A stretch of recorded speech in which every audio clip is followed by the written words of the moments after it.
kapwa at saka natin siya na may buhay na pananampalataya.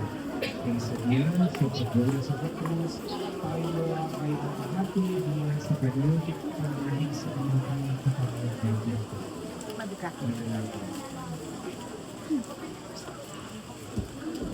Maganaming makapangyarihan ang mga kanaskas na ito ay inyong pagpalain at pagagaling upang sa masaya nating pagbubunyig sa Mesiyas na aming hari sa ating masundan at sa pamagitan ay aming sapili ng hindi magmamaling na lungsod ng Jerusalem na kanyang pinanggaharian kasama ng Espiritu Santo magpa sa panahon.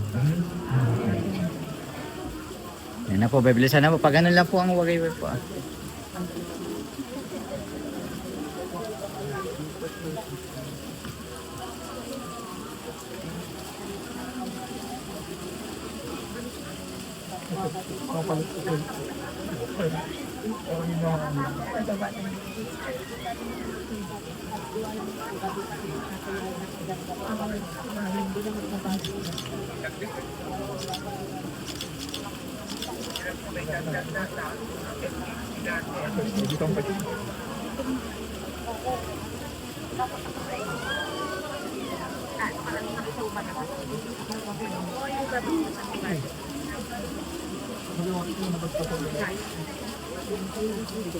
Ihatiin lang.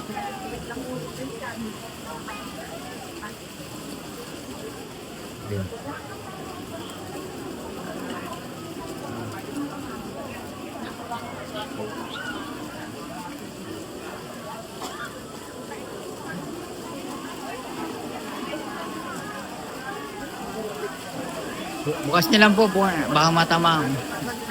Dito lang po. Yan, yan. Bukas niyo lang po. Yan.